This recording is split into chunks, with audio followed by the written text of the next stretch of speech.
जगत गुरु तत्वदर्शी संत रामपाल जी महाराज के मंगल प्रवचन। उसका भारवाही मकान था, गांव से काफी दूर, थोड़े से फैसले पर होता था। तो उसने देखा कि बालक काल भी भूखा गया। उसको पता था कि ये लोग कुछ नहीं देंगे इनको, शायद ये किसी का आदर करना नहीं जानते, इनका सिर घूम रहा है। उसने एक माँ की दृष्टिकोण से देखा कि मेरा बालक होता और 2 दिन भूखा सोता, कैसे जीवन व्यतीत करता। तो उसने कहा, महाराज आप कल भी आए थे, खाली गए, आज भी खाली जा रहे हो? कहा, माई खाली जा रहा हूं। उसने कहा कि मैं कुम्हारी हूं और रोटी बना रखी थी उसने, आटा को तो आटा दूं, रोटी को तो रोटी दूं, और ये ले जाओ और आपके गुरुजी को बता दियो कि कुम्हारी के घर से प्राप्त है, क्योंकि कई ऐसे संत होते थे जो छोटी जाति वालों का नहीं खाते थे, तो कहीं मेरे को और बद्दुआ ना दे दे, बेटा बता देना महाराज। अच्छा माई, वो ले गया भोजन, अपने गुरुजी से बता दिया। गुरुजी ये नगर तो कति निकम्मे आदमियों का बराबर है और जानबूझकर बकवास कर रहे हैं कि तुम मांगते फिरते हो, करके क्यों नहीं खाते, कुछ ये कर लो। ऐसे ऐसे एक माई ने आटा दिया, ये भोजन दिया है, और उसने ऐसे ऐसे बताया है। वो साधु कहने लगा, बेटा तू खा ले, मैं तो खाऊंगी, बाकी ऐसे कर। उस माई ने कह दे कि आज शाम तक अपने सामान में बटोर कर सारे यहाँ से निकल जा और किसी को बतावे नहीं, और उस लड़की को बता देना कि आज रात ने यो नगर नहीं रहेगा। और साधु संतों की उनसे वो परिचित थी। संत भगत ने जाकर बता दिया कि माई ऐसे ऐसे गुरुजी का आदेश है, मेरे गुरुजी जो कह देते हो सच्ची होया करे, तू निकल जाए यहाँ से। और ये कहा, चाह तू रात में बस चली जाएगी ना, और तुझे शाम हो जा, वहीं रुक जाना, वहीं बस जाएगी। तो वहां से चलकर वो चल पड़ी, अपने गधे पर सारा सामान लाद कर चली गई। 8-10 किलोमीटर जाकर रात होगी, वहीं रुकेगी। उधर से रात्रि में ऐसा भूकंप का व्यवस्था हुई, पूरा नगर नाश हो गया, कोई नहीं बचा उसमें एक जीव भी, सारा मर गए, समाप्त हुए। और वो लड़की जहां बैठी थी, आसपास के लोगों को पता चला, वहां पहुंचे, उसने सारी कहानी बताई, ऐसे ऐसे साधु संतों के साथ इन्होंने बदतमीजी की थी और मुझे ये कह दिया था तू चली जा। तो गांव के लोगों ने, आसपास के व्यक्तियों ने उसको वहीं कह दिया, बहन तू यहीं रह। उसका मकान पर झोंपड़ी झापड़ी लुवा दी, घनिया जमीन दे दी, वो उड़े बस गई। अब उस लड़की ने बताया, वो गांव बना हुआ बताते हैं उसके नाम से, नेकी बता रही है कि बेटा इन गेला नो बढ़ेगी, ये परमात्मा तो कुछ कहे को नहीं, ये तो चले जाएंगे भूखे पैसे, लेकिन ये बच्चे सारे भगवान के हैं और काल को दाव लग जाएगा, नुक्ता मिल जाएगा इनका नाश करने का। अपने आत्मा जैसे प्रधानमंत्री का कोई निकम्मा डले मार दे, प्रधानमंत्री कुछ ना कहे उनको, लेकिन पुलिस वाले उसकी बांह पकड़ के ऐसा संवारेंगे, याद रखेगा। तो इसी प्रकार कबीर साहब तो ये हमारे भगवान हैं, ये तो नहीं दुख देंगे, लेकिन काल फिर उनको बख्शा नहीं, क्योंकि इस डर से कि इस मालिक को इन्होंने ऐसे कैसे कह दिया, इसलिए ये सब खत्म हो जाएंगे। बेटा एक नियम है यहाँ का, अब तुम देख लो, लेकिन उस चोरी किए हुए धन को हम दान करेंगे, हम छुएंगे नहीं बेटा। इस नगरी को बसाना चाहते हो तो मांग लो। तो फिर मान गए वह। अच्छा माता जी, गुरुजी से बोल दिया, महाराज सुबह भोजन करावाएंगे। अच्छा बेटा, बस कोई बात ना, सुबह खा लेंगे, तो भूख सी भी ना रही। अब कहने का भाव ये है कि दोनों पिता पुत्र चोरी करने चल पड़े। एक सेठ के जाकर उसमें सुराख कर लिया, अंदर घुसने का पाड़ ला लिया, सेंध ला दी उसमें। अब लड़का कहने लगा, पिताजी आप बाहर खड़े रहो, मैं जाऊंगा अंदर, और मैं पकड़ा भी गया तो लोग मुझे बालक करके छोड़ देंगे, आप पकड़े गए तो इस सेठ का यहाँ के नवाब तक नाता है, आपको बहुत भयंकर सजा दिला देगा। समन बोला, बेटा और तेरे को ये सजा दे दी तो मैं कैसे जीऊंगा ना, मैं जाऊंगा, मैं तो मर जाऊंगा, पर तू, मैं आटा फेंक दूंगा, तू लेकर भाग जाना। सेव नहीं मानना कि ना पिताजी मेरे रहते तुम कैसे जाओगे। ऐसे कहते कहते अंदर घुस गया। समन ने कहा बेटा थोड़ा सा लेना, 3 शेर, इससे ज्यादा नहीं। अब लड़के ने अपनी फटी पुरानी चादर में आटा अंदाजा सा डाल लिया, 3 शेर, और बांध के गांठ चालन लग गया। बढ़िया जाग गया, वहीं सोया था। अब वो निकलने लग गया, न्यू उस सुराख के अंदर से पीछे तो पैर पकड़ के घसीट लिया, और इतने वो लड़का उस आटे को फेंक गया बाहर को। अब सेठ जी ने देखा, अरे तुम भगत को आओ और चोरी करो, देख पाटेगी ना पोल तुम्हारी। तब उसने कहा लाला जी जोर तो क्यों बोल रहे हैं, 3 शेर आटा लिया हमने, हमारे गुरुजी आ रहे थे, हमारे को किसी ने मांगा दिया नहीं, तेरा उधारा दे देंगे। अच्छा वो गुरुजी चोरी कराते हैं, और तेरे की पता चला इसकी जड़ का, वो चोरी कराने आते हैं। अब उस सेवूर ने सोची देख अब यह और बात बिगड़ेगी, गुरुजी को भी सजा दिवाओगे तो बड़े नकम्मे आदमी भाई। उधर से फिर सम्मन लेकर आटे को गया। नेकी ने पूछा पुत्र कहाँ है। उसने बताया कि वो तो लाला जी ने पकड़ लिया और बांध दिया खंभ के। अब नेकी ने क्या सोचा कि देख कैसा जुल्म होगा गुरुजी के साथ, लोग लड़के ने पहचानेंगे कि ये सम्मन का लड़का है, और फिर यहां आएंगे न्यो कहेंगे ये इनके गुरुजी चोरी कराते हैं। तो वो क्या कहने लगी कि तू वापस जा, और ये चक्कू ले जा, लंबा सा करद थी इतनी लंबी हो रही है वृक्ष काटने की। नो बोली जाकर लड़के का सिर काट लिया। एक बात करने के बहाने बाहर गर्दन निकलवा लिए और सिर काट लिए। फिर सेठ इस बालक ने घर नहीं रखे, घर पे छाण मना होगा किसी का, किसका सही सिर, किसका है ये सब। और लाला जी घर रखे को ना कि मर्डर का केस लगेगा उस पर, तू ऐसे कर दे। वो लेकर कर दो वापस से ला। उधर से उस लड़के के मन में यह प्रेरणा कि तो जुल्म होगा कल, गुरुजी को तो सजा दिलाएंगे निकम्मे, और इस कारण से हम बच सकते हैं। तब सम्मन आया और कहा सेऊ बेटा एक जरूरी बात है, तेरे कान में बताऊंगा, गर्दन बाहर निकाल ले एक बार लाला जी से प्रार्थना करके।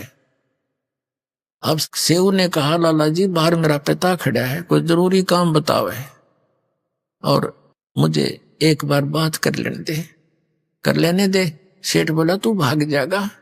अगर नहीं कसम मुझे मेरे रस्सा ढीला कर दे पैर बांध के, और फिर भाजूंगा नहीं, सिर्फ बात करूंगा। सेठ जी ने सोचा ले कर लेने दे बात, ढीला रस्सा कर दिया। सेऊ ने बाहर सिर निकाला। अब पिताजी था हाथ पाछे का पीछे रह गया, छुपा रखी थी वह छुरी, करद छुपा रखी थी काटने की, नहीं हाथ उठा आगे को। कुछ देर के लिए सतब्द सा हो गया। तब सेव ने कहा कि पिताजी मेरी गर्दन काट ले, और लाला जी तो गलत बोल रहा है, गुरुजी के साथ आपत्ति कर देगा। अब सम्मन को यहां तक कह दिया कि अगर तू मेरा बाप है ना तो मेरी गर्दन काट ले, नहीं तो मेरा बाप नहीं है। इतना कहते उस सम्मन में भी जोश आ गया। बस एकदम तैस में आकर लड़के का सिर काट के और चोटी तो पकड़ ले गया। अब लाला जी ने देखा पापा छन घसीटा तो सिर नहीं उसका, और डर गया, अब तेरा 302 का मुकदमा बनेगा। अब उसने घसीट के उस लड़के की लाश को रातों रात जंगल में बाहर जाके, एक पजावा होता था, पजावा ये कुम्हार लोग पहले ईंटें बनाते थे, उसके ऊपर चारों तरफ वो खड्डे से होते थे मिट्टी खोदने के, उसमें डालाया। अब जब वो संबंध सिर लेकर घर पे आया, नेकी ने कहा कि कर ले, कहाँ ठीक है, रख दे इसको अलमारी में रख दे और वापस जा। नेकी बोली वापस जा, लाला जी उस लाश को घर नहीं रखेगा, वो किधर बाहर घेर का होगा, और उसकी घसीट देखकर, उसकी लकीर देखकर, लाइन देखकर जाना तू चिन्ह के साथ साथ। उसने जाकर देखा, सचमुच लाला जी तो घसीट कर ले जा रहा था, कच्चे रास्ते होते थे पहले। लाला जी तो आके घेर के डाल के उसको, और अपना जो सुराख था उसको बंद करके और उस पर रेत रात छड़क कैसा कर दिया जैसे कुछ नहीं हुआ था, बैठ गया भीतर। वो उसको लड़के की शव को उठा लिया रातों रात। ऐसे सारे प्रोसेस में उनको सुबह हो गया, यानी घंटा 1.5 घंटा रह गया सूर्य उदय होने में घंटा। वो लड़का लाके शव डाल दिया कोठे में पिछली साइड में, और ऊपर फटे पुराने कपड़े डाल दिए, और अलमारी में सिर रखा था लड़के का, कपड़े में लपेट के। अब नेकिन बोली मैं खाना बनाती हूँ, गुरुजी को कह दो जी भूख लाग रही होगी आपको, भोजन खा लो, और भोजन खा के चले जाएंगे, जनता किसी ने पता नहीं लगेगा। अब क्या हुआ, भोजन बना दिया, सम्मन ने प्रार्थना करी, 3 पात्रों में डाल दिया। 3 जने थे, परमात्मा थे, 2 उसके सेवक थे उनके, और बैठ के जैसा भी बोरी बारी थी आसन डाल दिया। परमात्मा ने कहा बेटा इनको 6 जगह कर दो, सारे बैठ के इकट्ठा खावांगे।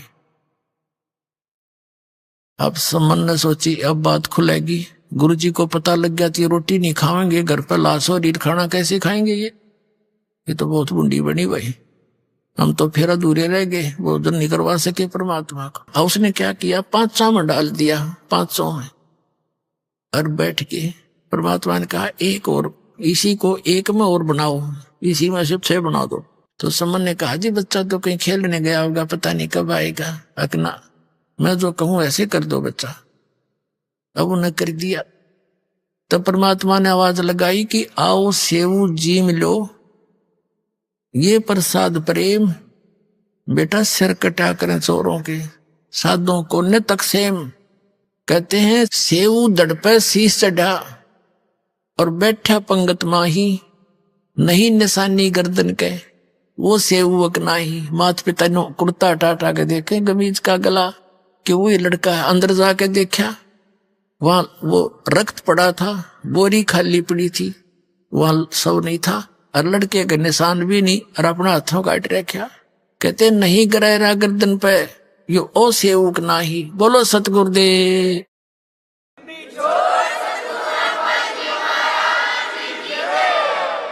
कहते हैं गरीबदास साहिब जी लिखते हैं कि 56 भोग दिए धनी ने और करे सम्मन के ठाठ, 1 नंबर का सेठ बना दिया उसी जीवन में परमात्मा ने।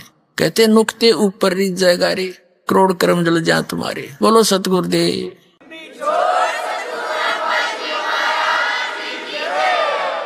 अब सम्मन के मन में ऐसी चोट लगी कि हे भगवान जब मेरे धन होता मन पुत्र नहीं काटना पड़ता, हे भगवान मेरे पास धन होता मन बेटा नहीं काटना पड़ता। उसके वह एक सदमा सा हो गया, तो परमात्मा ने उस कारण से उसको धन दे दिया। और साथ में ये भी कहते रहते थे बेटा यो धन अच्छी चीज नहीं, नेकी और सेव, उनके तो बात आ गई समझ में। उन्होंने तो उस धन का की तरफ ध्यान नहीं रखा, अपना मोक्ष चाहा, वो दोनों तो मुक्त हो गए। अब सम्मन के रहेगी कसरवा, अगले जन्म में फिर वो 9 शेरवा का बादशाह बनाया, राजा बना अगले जन्म में। उससे अगले जन्म में फिर अब्राहिम सुल्तान अधम बलख बुखारे का राजा बना। फिर जाके परमात्मा ने फिर वह हंस पकड़ा, अरे नकम्मे मैं कितना ज्ञान दिया करता, तो फिर वहीं का वहीं रह गया। तो पुण्यात्माओं इन सारी कथाओं को, ये कोई डूम बाट के गीत नहीं, ये परमात्मा के चरित्र हैं। इनको सुनने से भी पुण्य होता है, इनके अनुसार आचरण करने से लाभ होगा। तो वो प्रसंग बीच में आ गया था कि भगवान पर विश्वास करने से नुक्ते ऊपर रिझ जाएगा रे, करोड़ कर्म जल जाए तुम्हारे। इस जन्म में आपने सारा सुख भी देगा और मोक्ष भी देगा, पर इसके ऊपर आसक्त ना हो जाना, नया लेकर डूब जाएगी आप। इसलिए कबीर साहब कहते माया दासी संत की ओ भई दे आशीष, बिलसी और लातों छड़ी सुमर सुमर जगदीश। इसको अपना प्रयोग करे ढंग से। अब क्या बताते हैं, धर्मराय दरबार में दई कबीर तलाक, मेरे भूले चुके हंस को तू पकड़िए मत कजाक। कजाक ए नकमी आत्मा, ए नकम्मे, जैसे ने कहा ना बड़ा अफसर छोटे को, और खबरदार देते ने ऐसा कर दिया तो कहता है जी सर, अक नहीं जी ऐसा नहीं करूंगा। तो धर्मराज को, यहाँ के चीफ जस्टिस को, इस ब्रह्मांड के चीफ जस्टिस को कबीर परमात्मा ऐसे डांट लगा रहे हैं। और वो क्या कह रहा है, बोले पुरुष कबीर से धर्मराय कर जोड़े, तुमरे हंस को पकड़ो नहीं मुझे दुआ ही लाख करोड़े। आपके हंस ने नहीं पकड़ू दाता। फिर क्या बताता है कि जिन्होंने आपकी शरण में आने से पहले जो पाप इकट्ठे कर रखे हैं, हे परमात्मा उनके आधार से तो मैंने उनको दंडित करना पड़ेगा, मेरा विधान है। तब परमात्मा ने कहा था, कर्म भरम ब्रह्मांड के मैं पल में करहूने से, जिन हमारी दो ही दई सो करो हमारे पैसे। मेरे हंस का तू लेखा जोखा मत कर देना, जिसने तेरे पे उनके जो पहले किए हुए पाप हैं 1 मिनट में सब नाश कर दूंगा, खत्म कर दूंगा, कैंसिल कर दूंगा। कहते हैं जब ही सतनाम हृदय धरो भयो पाप को नाश, जैसे चिंगारी अग्नि की भाई पड़े पुराने घास। लाखों टन घास पड़ा हो सूखा, एक माचिस की सीख जला कर लगा दो, सारे को फूक कर राख बना देगी, चलेगी आंधी तूफान, साफ हो जाएगा, समाप्त हो जाएंगे। तो परमात्मा कहते हैं मेरे हंस के जो पहले के कर्म है तेरे अकाउंट से मैं खत्म कर दूंगा।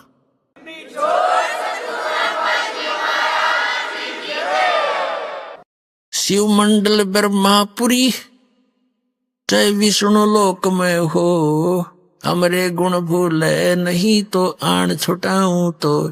अपना आत्माओं आप धीरे धीरे समझ जाओगे। अभी तो बच्चे हो, कोई पहली कक्षा का है, कोई दूसरी कक्षा का, किसी ने आज प्रवेश ही पाया है। और जो पुराने हो गए उनके तो हृदय में दास जो वचन बोलता सारी 100% सत्य सिद्ध होते हैं, स्वीकार्य होते, आपको भी हो जाएंगे। यो ज्ञान आज तक आपने सुना को नहीं है, पूरे विश्व में ज्ञान नहीं। अब क्या है, ये है वो प्राइम टाइम मोक्ष का और भक्ति यथार्थ कराने का। आपकी अब परमात्मा के बच्चों से परमात्मा ने अब भक्ति करानी है। पूरे विश्व के प्राणी जो मनुष्य शरीर धारण करते रहेंगे उनको ये सतनाम मिलता रहेगा, और इसी से मोक्ष होना था। ये अभी तक छुपा रखा था।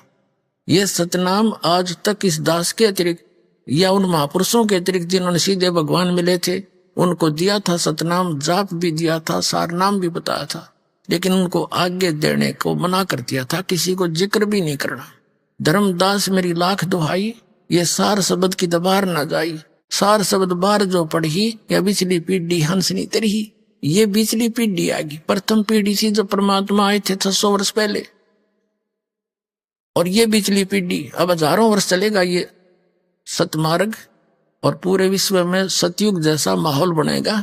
इस माया की दौड़ से वापस हटेंगे, प्यार से रहा करेंगे, सबको पता चल जाएगा हम कहाँ बैठे हैं और क्या इकट्ठा कर रहे हैं। जब भगवान को खोजते किस लिए हैं कि वो हमें सुख दे, हमें निर्धन को धनी करे, तो फिर ये भगवान मिल गया क्यों ना करेगा, वो गुण उसके अंदर विद्यमान है।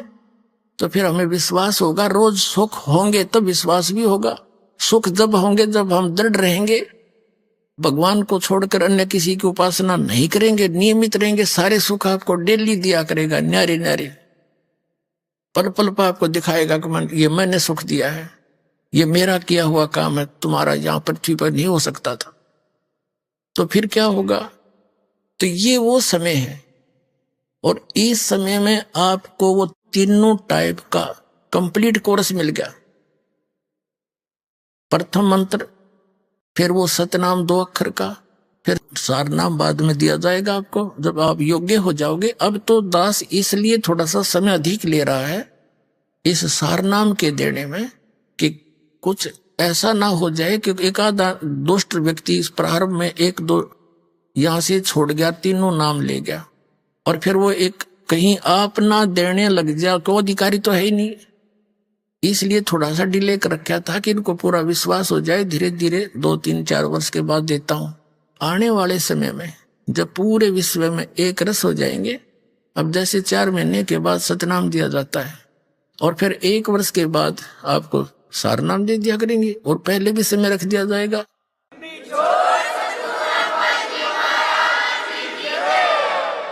तो इस प्रकार ये बहुत सारा काम सुचारू और सुनियोजित तरीके से परमात्मा करा। तो अब जो आप पार हो जाओगे, आप तो गए सतलोक में, और जो पार नहीं होंगे, जो पार नहीं होंगे वे महामार खाएंगे। वो कैसे मार खाएंगे? जैसे आप प्रथम मंत्र जाप करते हो, जिसमें फर्स्ट एंड लास्ट मंत्र छोड़ के बीच के 5 मंत्र हैं, ये यहाँ के इन प्रधानों की मजदूरी है, इनके सत्र का ये भक्ति धन है। जैसे गणेश जी का मंत्र आपको दिया जाता है, विष्णु जी और लक्ष्मी जी वाला मंत्र दिया जाता है, और इस सावित्री ब्रह्मा जी वाला, और शिव और पार्वती वाला, दुर्गा वाला, ये मंत्र आपको दिए जाते हैं। इनके कुछ अंश तो आपको यहीं पर यहाँ मिलते रहेंगे, देंगे यही, लेकिन देंगे आपके इस भक्ति के धन के प्रतिफल में। फिर आपके पास इनके अकाउंट में, इनके बैंक में घना धन बच जाएगा आपका, पार नहीं हुए थे। तो फिर ये क्या करेंगे? पहले आप जाओगे गणेश जी के लोक में, वहां अपना सारा पुण्य उसके सत्र का खत्म करके फिर आपको भेजेगा ब्रह्मा जी के लोक में, वहां देवता बन जाओगे। वहां पुण्य खत्म करके फिर जाओगे विष्णु जी के लोक में, विष्णु जी के उस मंत्र का कमाई आपकी खत्म हो जाएगी। फिर जाओगे शिव के लोक में, वहां गण बन जाओगे देवता। स्वर्ग में, वहां स्वर्ग है, उनके अलग से रेस्टोरेंट है, और वो आपसे चार्ज करते हैं। जैसे रेस्टोरेंट वाला किराया न्यारा लिया करे और खाने का न्यारा उसमें दुगना तिगुना जोड़ के आपसे लेता, ऐसे वहां ये रेस्टोरेंट है इनके। फिर वहां खत्म होने के बाद दुर्गा जी के लोक में, वहां देवता बनोगे, और जब आप हो जाओगे कंगाल, आपको नरक में, नरक से पीछा छुट के फिर आपको पृथ्वी पर कई 1000 वर्षों तक, और फिर सतनाम का जो रह गया और सार नाम की कमाई आपको मिल गई, वो नहीं पार हुई। ये नहीं है कि सार नाम मिल गया पार हो गए, अंतिम सांस तक मर्यादा में रहोगे तब पार होगे। तो फिर उनको उसके लिए इस काल ने क्या कर रखा है? इस ब्रह्मलोक के अंदर, एक ब्रह्मांड में नकली सतलोक, अलखलोक, अगमलोक, अकैलोक बना रखे। तो आपके उस भक्ति धन को वहां नाश करवाता है। तो इस प्रकार वो प्राणी तो हजारों युगों तक नीचे नहीं आवेगा, कति चूस के उसको भक्ति धन नष्ट करके थोड़ा बहुत बचे हुए को यहाँ पटक देगा। फिर यहाँ पृथ्वी का राजा बन जाएगा, फिर नरे पाप कमाओगा, और फिर गधा बन जाएगा। तो यह विरन मट्टी होगी जो ईब फिसल गया। तो सावधानी बरतियो और चलो सतलोक में। बोलो सतगुरुदेव।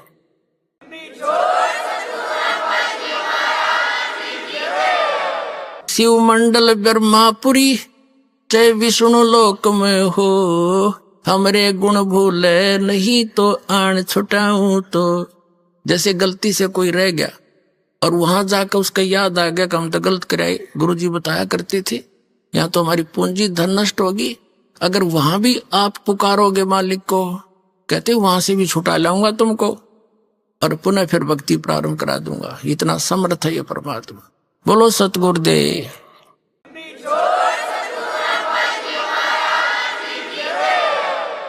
अब आज के जो सत्संग का निष्कर्ष ये है पुण्यात्माओं, समर्थ का शरणाग हो, रंग होरी हो, कदे न हो ए काज राम रंग होरी हो।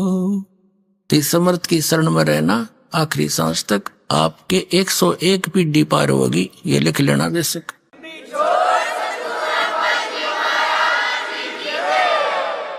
परम पिता परमात्मा पूर्ण ब्रह्म सर्व सृष्टि रचनार कबीर परमेश्वर जी की असीम कृपा से आप पुण्यात्माएं सत्संग सुनने के लिए उपस्थित हुए।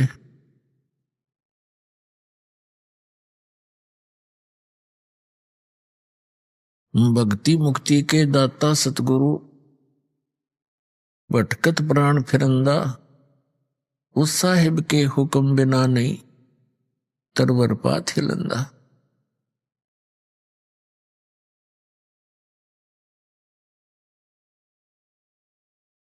परमपिता परमात्मा कबीर जी ये हम सभी आत्माओं के जनक हैं और ये हमें संदेश देने के लिए यहाँ आते हैं। ये ज्ञान कराने के लिए इस काल के लोक में सह शरीर आते हैं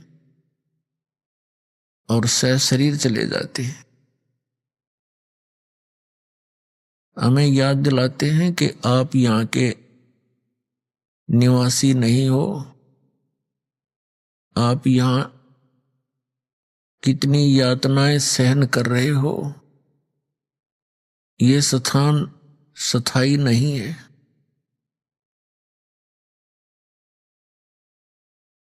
अब क्या बताते हैं,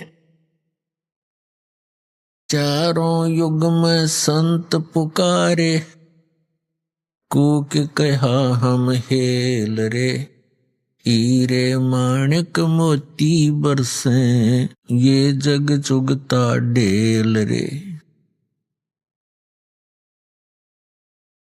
क्या बताते हैं कबीर परमात्मा जी के चारों युग में मुझसे परिचित मेरे संतों ने उस यथार्थ भक्ति मार्ग का ऊंचे स्वर में आवाज लगा लगा कर ज्ञान कराना चाहा, लेकिन ये संसार उस यथार्थ ज्ञान रूपी यानी पूर्ण मोक्ष की विधि रूपी जो मोती हैं उनको ना स्वीकार करके शास्त्र विरुद्ध साधना करके मोतियों के स्थान पर कंकर इकट्ठे कर रहा है, अर्थात मोक्ष प्राप्त ना करके यहीं के काल के इस लोक में, स्वर्ग लोक में, पाताल लोक में और फिर ब्रह्म लोक में, इन्हीं में जन्म और मरण के चक्कर में गिरकर महान कष्ट उठा रहा है। चारों युग में संत पुकारे और कूक कहा हम हेल रे, हीरे माणिक मोती बरसे, ये जग चुगता ढेल रे। ये संसार डले इकट्ठे कर रहा है। पहले तो यहां देखिएगा, मनुष्य जीवन का जो उद्देश्य है उसको भूलकर प्राणी यहां की व्यवस्था में ही सारा जीवन नष्ट कर देता। ये मानव प्रत्येक प्राणी के अंदर एक ऐसी धारणा बनी हुई है कि मैं बहुत बड़ा धनी बनूं, मेरे पास बढ़िया कोठी हो और कार हो तो और अच्छा हो जाए, और शानो शौकत बनाने के लिए यहाँ की झूठी इस महिमा के अंदर अपना सारा जीवन नष्ट करके और खाली हाथ चला जाता है। अब परमात्मा आकर याद दिलाते हैं कबीर भगवान जी, इस झूठे सुख को सुख कहे, ये मान रहा मन मोद, ये सकल चबीना काल का, कुछ मुख में कुछ गोद। अब क्या बताते हैं परमात्मा कि आप जी यहाँ काल प्रेरणा से परमात्मा से किन वस्तुओं की डिमांड करने आते हो। निसंतान संतान चाहता है, निर्धन धन की आशा लेकर ही आता है, रोगी अपना रोग नाश ही उद्देश्य लेकर आता है, और कुछ एक प्राणी ऐसे भी हैं जो परमात्मा प्राप्ति के लिए ही आते हैं। वो तो धन्य भाग हैं ऐसी सोच जिन पुण्यात्माओं की, लेकिन वो भी धन्य भाग हैं जो किसी भी कारण से परमात्मा के चरणों में पहुंच गए। फिर यहां आएंगे उनको वो सुख तो मिले ही मिलेगा जिनकी उनको आवश्यकता है, लेकिन आवश्यकता से अधिक ये भगवान नहीं देगा, क्योंकि हमारा मूल उद्देश्य है परमात्मा पाना, यहां से जन्म मरण का आपका रोग कटवाना। और यहां जब तक आप रहो आपको वो सुविधाएं मिले जो आपके लिए अनिवार्य है। अननेसेसरी डिमांड आप करोगे भगवान नहीं देगा। आपकी आवश्यकता से कितनी ही बड़ी हो और परमात्मा उसको समझे कि आवश्यक है तो वो आपकी अवश्य पूर्ण होगी। रोग नाश भी होगा और कोई आर्त आया है या किसी अन्य आवश्यकता है उसको वो अवश्य आपका पूर्ण होगा, क्योंकि ये परमात्मा सुखदाई है। आपको सुख देगा, आपको धन भी देगा। इसको मालूम है कि जब तक इस मन की तृप्ति नहीं की जाएगी थोड़ी बहुत, यू भक्ति करण नहीं दे मेरे बच्चों को, मेरी आत्मा को, तो पहले इसको संतुष्ट करेंगे दाता और फिर ज्ञान देंगे आत्मा को, फिर ज्ञान हो जाएगा। फिर ये मन की सारी नहीं मानेगी। इस मन को कैसे कंट्रोल करेंगे दाता? ये तब भक्ति करने देगा। एक व्यक्ति के ओठ पर चोट लगेगी, ओठ पे, तो उसको किसी ने बताया कि भाई कोई कहे कुछ बांध दो, कोई कहे देसी, पहले गांव में ऐसा ही व्यवस्था होती। एक ने कहा कि इसके हलवा बना के बांध दो देसी घी का।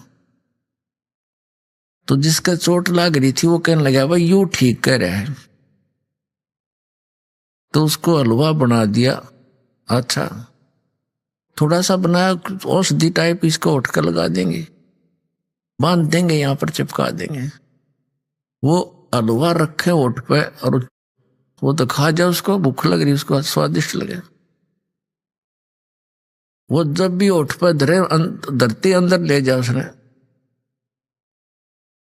फिर कहने लगे, उन्हें विचार किया भाई जब तक यू छक नहीं लेगा इतना ओठ पर टेकन नहीं दे इसने, पहले इसने छकाओ।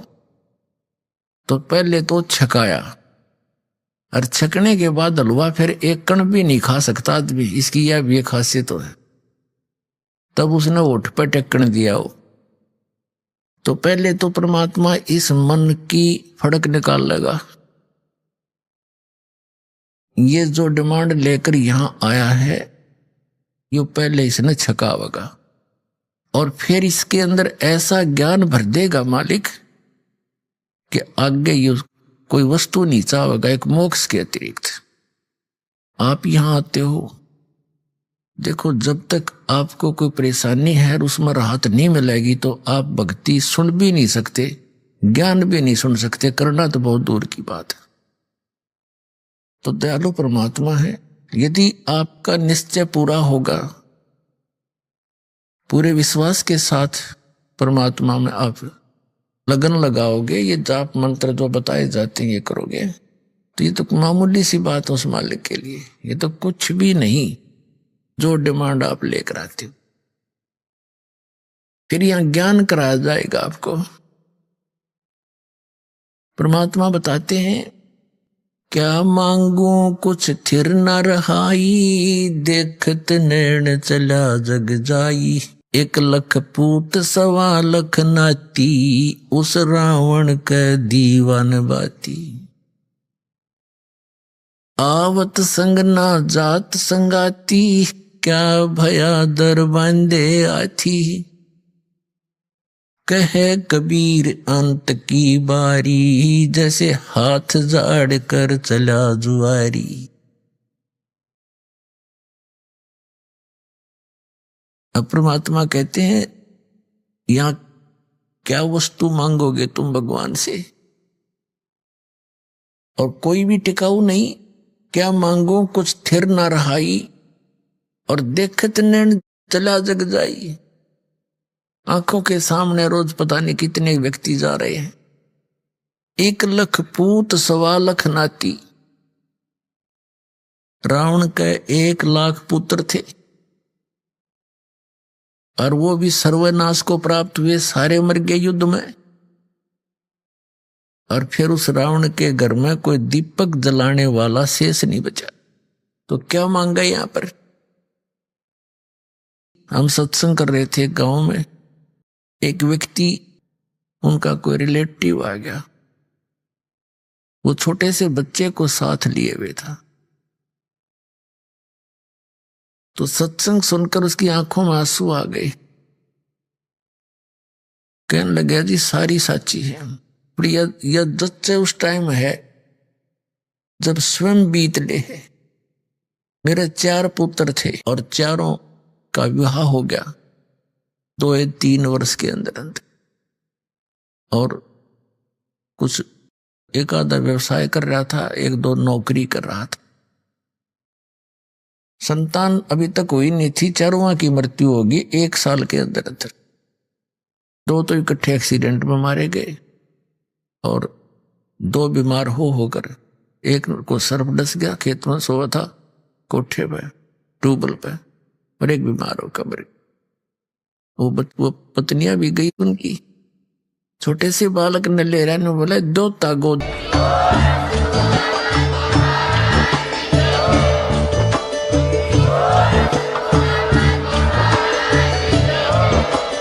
आप सुन रहे थे जगत गुरु तत्वदर्शी संत रामपाल जी महाराज जी के मंगल प्रवचन। अधिक जानकारी के लिए विजिट कीजिए हमारी वेबसाइट www.jagatgururampalji.org। संत रामपाल जी महाराज जी के शुभ आशीर्वाद से पूरे विश्व भर में 500 से